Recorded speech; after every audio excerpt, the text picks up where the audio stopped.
तुमचे मूल जर पंपकिन किंवा काशी भोपळा खात नसेल तर ही रेसिपी तुमच्यासाठीच आहे।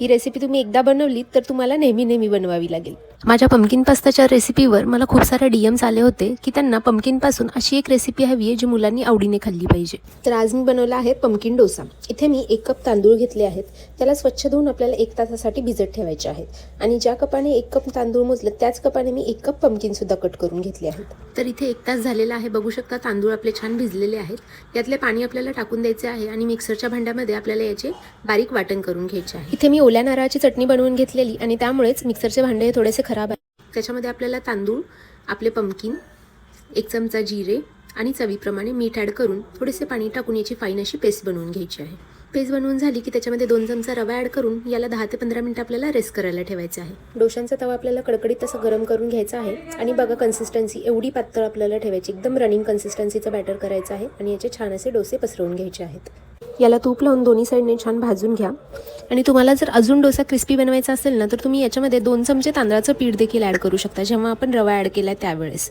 म्हणजे हे अजून क्रिस्पी होतील। तर तयार आहे आपला झटपटीत असा बनणारा हेल्दी पंपकिन डोसा। कशी वाटली रेसिपी नक्की कळवा आणि ट्राय करून बघा। थँक्यू।